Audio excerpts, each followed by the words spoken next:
Welcome back to Sam and Ham. This is Sam. And this is Ham. And guess what we're doing today? We're doing another CR Monster Showdown. No, we're not. What are we doing? A CR Monster Showdown. Okay, I forgot the echo. I forgot. Okay. And we're doing CR... Are we up to 4? We are up to 4. We Wow. have done this so many times now. We have hit number 4, which for some of you who have just started watching, you think, oh, they've only done 4 videos. But no. They start in fractions. Quick math. So we've done CR 1/8. We've done a half. We've done a quarter. We've done 1, 2, 3, and now we are at 4. My God. So for those of you watching at home, we do this based off of 3 categories. We just pick a random assortment of 5, count 5 creatures, beasts, humanoids, monstrosities, assortment if you will. Yeah. And of course, the dice only picks the best. Yeah, because you can only have lucky monsters. If they're not lucky, they're not good monsters. Exactly. So we get 5 monsters, and we judge them based off of 3 categories. Do you remember what those categories are? DM tactics, player appeal, and lore. And of course, we'll score those based off of finely attuned, calculated scores. From 1 to 10. Rank the top 5 monsters that were picked, and give you the creme de la creme of level 4 CR. Yes. Can we get started? Yes. So anyway, we're going to roll a dice and go down the list, and if for some reason the dice roll's too big, we go back up to the top and we go down again. Starting off with a big old 20. That's 5. not a 20. That's what I get when I ask for a 22. Yeah, unfortunate. So 1, 2, 3, 4, 5. Ooh, the Bone Naga Naga spirit. The spirit, not the guardian. We're gonna have to double check and see what the difference is between the 2. I read on the lore a little bit. I think it'll be cool. Alrighty, rolling again. 7. 1, 2, 3, 4, 5, 6, 7. Ettin! Oh! Ettin? Oh, I love them! Ettin. Let's go. Alright, let's roll it again. 20. There's that nat 20. Turn the Ettin down. 1, 2, 3, 4, 5, 6, 7, 8, 9, 10, 11, 12, 13, 14, 15, 16, 17, 18, 19, 20. The Wereboar. Alright, number 3, number 4. 17. 1, 2, 3, 4, 5, 6, 7, 8, 9, 10, 11, 12, 13, 14, 15, 16, 17. No Fang of Yinogu? Yinogu. That one sounds interesting. And for number 5. 6 down from that. 1, 2, 3, 4, 5, 6. The Lizard King! I am the Lizard King! Alright, those are our 5 lucky champions, hand selected by the dice gods. And let's get started with the Bone Naga. The Bone Naga spirit. The Bone Naga looks just like a Bone Naga would be expected to look. Sure does. It is a bone snake. It is a bone snake. So, Not to be confused with the Guardian, which is also a bone snake. which is also a bone snake. Yeah, there's the Naga of Spirit, and then there's the Naga Guardian that are a little bit different, but they can both be kind of turned into this bony necromantic version. Ah! Yeah, I was reading up on the lore a little bit not too long ago, because they're kind of interesting. They are lawful evil. Yes. Fun fact. Yep. They are very large. Yep, they're large boys. And they're undead. Mm-hmm. And they are lawful. They sure are. With an AC of 15, 58 hit points. I feel like that's a little low for something at a level 4. What are your thoughts? It definitely can vary. Some of these people at CR4 are starting to get some really specialized kind of builds. Mm-hmm. And as you'll notice a little bit lower down, that this guy's a spellcaster. For a spellcaster, them's ain't bad stats. True. Them's ain't bad. They're not great, because they are a spellcaster. They're not supposed to have really good stuff. Mm-hmm. So their defenses are weak, but it's not, like, horribly weak. Right. I'm noticing condition immunities are charmed, exhaustion, paralyzed, and poison. Because it's a snake, and it's an undead. It gets the immunity to both. Right. I do find it interesting, though, and this might be me thinking to Pathfinder for some reason. Bony Skeleton Man is not immune to the stabbing damage. Yeah, only some of them do in 5th edition. You're right. In Pathfinder, it was a lot more common, because you could give them, like, a weak resistance. With 5th edition, it's made it either resistant or not resistant. so they don't throw it around as much. Interesting. So again, I think hard bone snake, it'd be kind of hard to stab it, so a rapier, you think, would not get as much damage in. Maybe you just poke the bones a bit. But still, those bones are hard. That's true. Now, what I think is interesting is it has languages. It does. This thing, It can talk. Yes, common plus one other language. It's pretty cool. And it does have spell casting. I think you kind of need to talk to spellcast. Usually, I mean, generally, some of them you don't. With like more psionic stuff. But this one actually says specifically it only needs verbal components, so it does talk. Interesting. So I think that's very interesting too, because it has cantrips of Mage Hand, snake, a minor illusion, and Ray of Frost. No. So it's definitely a very charming snake. It's a snake charmer. It does have Charm Person and Sleep, and then Detect Thoughts, Hold Person, and Lightning Bolt. I know the lightning bolt. I feel like is out there a little bit. It's a little odd, but And then it of course has its standard bite attack, which I think is pretty cool. Not too strong, but it does have that 3d6 poison damage on the back end. Yeah, that's 5d6 plus 3 damage on a hit. Yeah. And it's got some reach, so it doesn't even have to get in a melee. So, I mean, if I was playing this guy as optimally as I can, I mean, he's only got 30 feet of movement, but you just run up, bite somebody, and run away. Yeah. So DM tactics. I gotta give this guy like 8. An 8? Okay. I'm not. I don't know if these guys have the most variety in the world, but like I just said, they have some range on their attacks. They have Hold Person, which is just always nice, and Lightning Bolt if everybody lines up. Yeah. I probably wouldn't cast Lightning Bolt just on one guy because his save DC at 12 is pretty low, but and with 5d6 on a bite is. Whew. But if you can get multiple lined up, that's probably worth it. What about player appeal? To be honest, Bone Snake sounds pretty cool. Kind of sad that druids aren't gonna like this one. No, it's not even like a normal snake either. It's like a spirit. Like true, very true. I do notice the name Naga. It makes me think Baba Yaga. And I know that's completely different, but I can see a lot of players jumping to conclusions there. That's fair. And that's terrifying. I'm gonna have to give him probably a 6. That's fair. That's fair. That's more than you can really ask out of an undead evil spirit. Yeah. What about the lore? I think Nagas actually have some pretty interesting lore. They're basically like these giant snake dudes who guard secrets and stuff. So this is definitely like one of those ye old traditional D&D dungeons where we're delving into an ancient dungeon to try to find this ancient secret. Blah blah blah. The ye old D&D stuff. And so the difference between the two different kinds of Nagas were that the Guardian Naga was like the lawful good one, and the Spirit Naga was actually one that had been like corrupted and evil. Okay. But then they can both just be turned into Bone Nagas, which are all evil. Okay. I'm not gonna say it's my favorite lore I've ever read, but it was more interesting than some of the others, so I'd probably argue for a 6 or 7. I'll go for a 6. Okay. Definitely not bad. Not bad.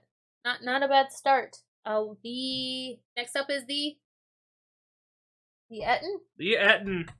The Ettin. All right. Oh, I man. love Ettins. There Look he at is. him. Look at that. Oh, he's got that dad bod going on. Ladies love that, right? Supposedly. Oh. Well, I suppose I would also probably not be as attractive if I had a second head on my shoulders. Yeah. No. 2 men yelling for a beer? No, I'm good. That's fair. So, Ettins are large, chaotic, evil giants, which, as you can see, has a worse AC, but a lot more hit points, and he's got speed. 40 feet of speed, yeah. His stats are very min-maxed. For a brute, he's got strength, con, and nothing else. Love it. He's got enough perception that he'll probably see you sneaking up on him. He can talk, but probably not very well. And you're not gonna like him. He is a jerk. They have advantage on perception checks, which again is clever to catch people who are sneaking up on them because they got 2 heads. Yeah. And they have advantage on saving throws against being blinded, charmed, deafened, frightened, stunned, and knocked unconscious. Because they have 2 heads. Understandable. Do you get that they have 2 heads? I do. Yeah. They also have wakeful because if one's asleep, the other's awake. Yeah. That's unfortunate. Yeah. It has 2 attacks, one with a battle axe and one with a morning star, which both do, roughly 14 damage on a hit. Yeah. And they have pretty good chance to hit you at a +7. Yeah. Yeah, they do. That's... their whole gimmick is they're a 2-headed giant. I really don't think there's much more to say beyond that for, like, what they do.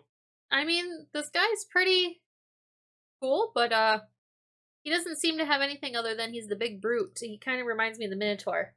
Yeah, he's a big brute. This is what you throw at when they're high enough level and you need something beefy to throw at the party. Yeah, this guy probably is best backed up by, like, an orc shaman or something. Give him some spellcasters to back him up. Or at least archers, for the god's sake. Alrighty, so DM tactics? 5. Okay. Don't get me wrong. He's got a couple of neat gimmicks with 2 heads and wakeful, but that's it. Other than that, he's a stat block with high strength and decent damage. He's a good guard dog. That's about it. The party can't sneak up on this guy. Yeah, cool. That's the one. That's it. Cool. How about 4. player? Yeah, no, I didn't. 4. Yeah, 4. yeah. I'm not even gonna discuss that one.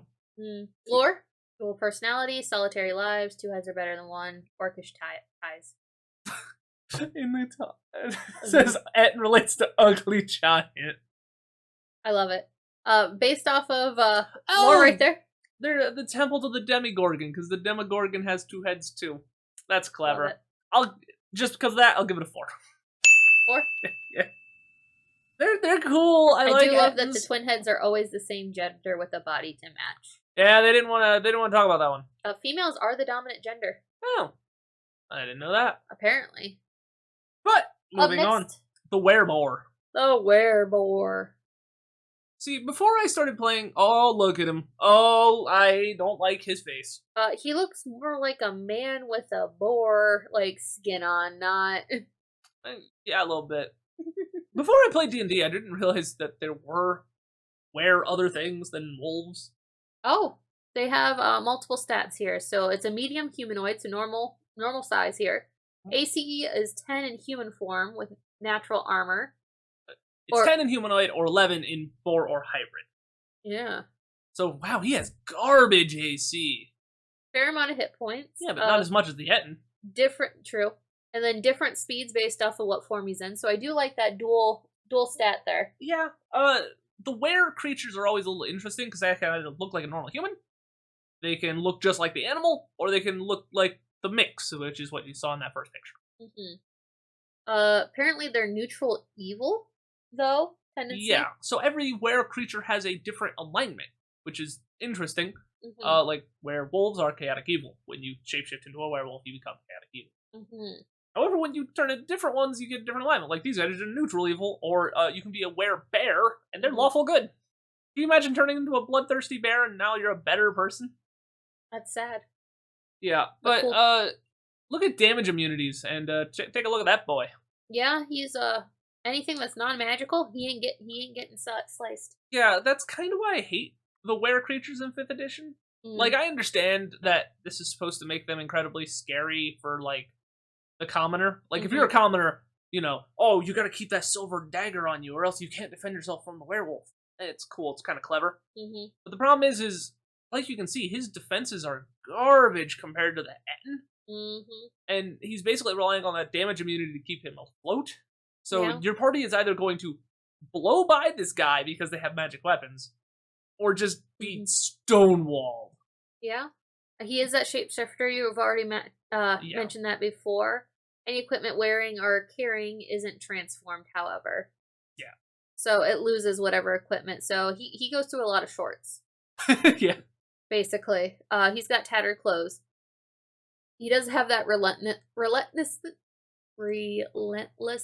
with taking, if it takes 14 damage or less, that would reduce it to 0 hit points. It's reduced to 1 instead. Yeah, which is kind of cool. So basically, you have to hit this guy hard in the end. But it only recharges on a short or long rest. So that only happens once, which is kind of cool. And he can charge if he is in a boar or hybrid form. Yeah. So if he moves at least 15 feet, he's going. He also has a multi-attack, maul, tusks, and a variant non-human lycanthrope. So what are you thinking? DM tactics. I hate him. 5, 6. 6? Yeah, because he objectively has more tools than the Ettin, and I can't hate on that.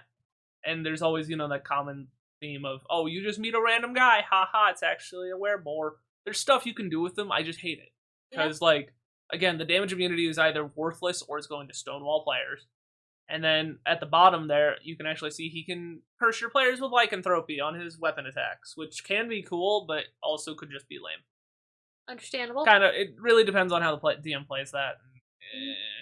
If I'm throwing him in a random thing, I don't. But he does objectively have some tools that are neat. See, I would argue this is a great scapegoat for the DM. Mm-hmm. You totally forgot to plan for the session, and your party was planning on going to fight the BBG. Mm-hmm. You weren't ready for that. Yeah. All of a sudden, a Wereboar shows up and bites the party, so now they gotta go find a cure. Oh no! Oh no! Can't fight the BBG today. Fight the BBG today. You gotta go fight the Wereboar disease that's coursing through your veins. Exactly. See, perfect, right there. What's the player appeal? I don't want to get bit by a pig. Yeah. However, again, I think it would be interesting just a, instant side quest. Unfortunately, the annoying little goblin got bit by a Wereboar. No. So, and for some reason, the party's attached to that guy. So you gotta go. You gotta go save Boblin. Yeah, you gotta save the little Boblin. So, I'm gonna give him an 8. Dang, okay. See, I thought you'd rate him lower because, werewolves have been, romanticized, what with Cough Cough Twilight. Wereboars, though. He's ugly. Look at him. Yeah. True, but, for lore... 5? 4? 4.5. We don't do halves, so I'm rounding down. Unfortunate. I mean, what lore is there to a Wereboar? He got bit. If he bites other people. He got bit by an angry boar. He got bit. And unfortunately, that means he wants to bite others. You be like that. It do. Alright, what's up next? The Fang of Yinogu. I'm sorry, the what? The Fang of Yinogu. Interesting. Oh, hello, friend. Yeah. I love him. Go back to the other one. There you go, look at Oh, I love him. that. Why was this not over here? I don't know. Let's see these boys' stats. We're looking at him. We have a chaotic evil boy, 14 AC with hide armor, 65 hit points, 30 feet. That's low to standard. Yeah, he's relatively decent. Not very intelligent, not very wise. Little charisma though. Got some charm going on there. Less charm, more intimidating. No immunities. Does have dark vision. He does have some better saving throws than we've seen on a lot of these guys, though. Yes, very much so. And they like to rampage. Yeah. When he reduces a creature to 0 hit points with a melee attack, the Gnoll can take a bonus action to move up at half his speed and make a bite. So it's one of those win more style abilities of, oh, I just downed the fighter and now I'm coming for the Cleric. Yeah, and it also makes 3 attacks, 1 with a bite and 2 claws. Ooh, that's brutal. And +5 to hit, 5 feet reach on all those. Ooh, the bite has some poison to it. Yeah. A D6 and a D8 between the two with, again, that poison damage. Yeah. This is really one of them that's gonna punish the players if they don't have a fighter for the front line. Mm-hmm. Because that con save is not high. It's only 12. Mm-hmm. The fighter's gonna make that most of the time because he has proficiency in con saves. The lower con save people, like the wizard and cleric, probably gonna struggle with that just a little bit more. Right, definitely. So what do you think of DM tactics? I gotta give him a 5. He's basically like the Ettin. The only thing he has kind of going for him is that rampage ability, which hopefully your players will never really have to interact with, because hopefully he doesn't down anybody. Right. But, I mean, if he does, that's cool. Again, it's one of those things that make it even scarier. The only thing I liked about this guy is that he is a humanoid at a higher CR. Because this is where you're starting. You'll notice with future videos, we're running out of humanoids. You're right. Yeah, we're hitting a lot of monstrosities. So if, I need I need something for like a barbarian stat block, and I don't have time to sit down and make a barbarian. Now he's a no Fang of Yinogu. Yeah, you're not wrong. Player appeal. This thing looks pretty BA, and I enjoy looking at it. And He would eat you. he would. I'd like to see him try though. Let's give him a 7. There you go. It's always nice having a villain that you can like haunt. Yes. Alrighty. Definitely some lore So, here. I like Knoll lore. Knoll lore is like, because you know how like orcs in past times were just like this horribly evil race that was irredeemable, right? Mm-hmm. And goblins were the same way. But as the years go on, they've kind of become a little bit more redeemable. Like, we play goblins. Yes. Goblins are not all inherently evil. Gnolls are! Gnolls are messed up, man! They're made by demons! they do... They're like, imagine the horrible hyenas from Lion King, Yeah. but on 2 legs. Like, these are not good people. They basically, like... I know there are some DMs that have tried to, like, make gnolls the same, like, morally gray like orcs. Mm-hmm. But I think they're actually better like this, because you need somebody they're just evil. They're evil, they eat people, they bathe in their blood. These are messed up dudes. And I think they fulfill a decent part of your story because of that. Mm. And, yeah, they have, like, this whole, the reason he's the Knoll Fang of Yinogu is the demon lord that made orcs. Hmm. Yeah. I love that. That's gotta be like at least a 7 or an 8, right? I'd be willing to give this guy a 7. 7? Alright. I like him. I like him. And last but not least, The Lizard King! the Lizard King. Oh, that's not a Lizard King. No, that's just a lizard man. That's just a Lizard Man. Oh, that's a lizard king! That's a Lizard King. Alright, so this is a medium humanoid, lizard folk, chaotic evil. The lizards are also bad. There's a lot of evil here. I mean, it is the monster manual, full of monsters that presumably the good guys are fighting. True. 15 AC, 78 hit points again. You know, I really average. wasn't impressed with the 15 AC on the Bone Naga at the beginning of the episode, but I'm starting to realize that's actually above average at this rate. Yeah.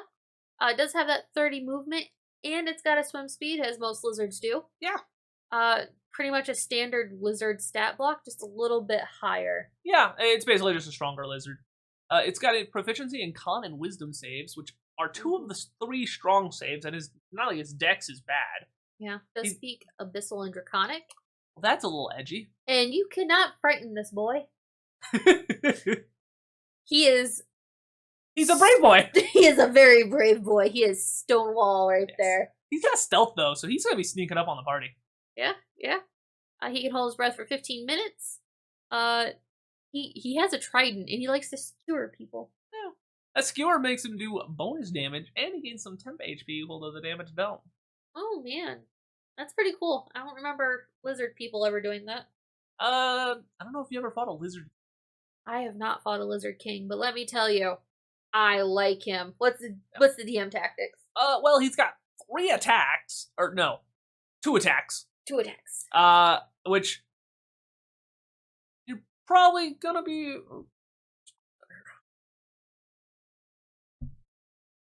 Yeah, there's no real reason not to just attack with the trident. The trident is just the strongest option. I don't know why you'd do anything else. He was unarmed. I guess, yeah, if somebody steals his weapon, he just starts fighting it on. Yeah. Plus, with the skewer ability, he's going to stick with the trident anyway. Yeah. His damage is not insane True. compared to a lot of these other guys, but with the skewer, it keeps up. And the temp HP is kind of cool. Yeah. I'd say he's definitely another one of the brutes that we've kind of looked at, where he doesn't have the, like, interesting stuff of, like, the Bone Naga. Yeah.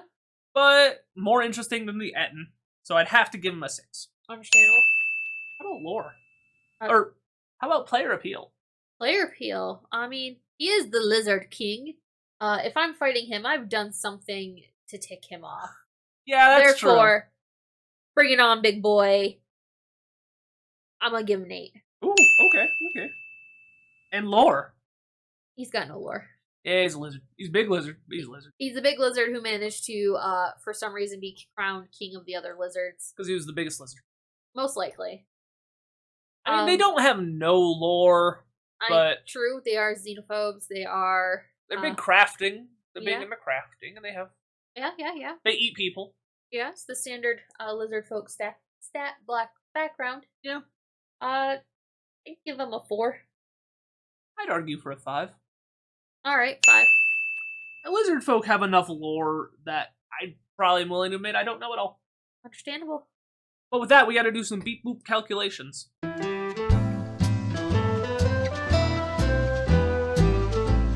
And the results are in.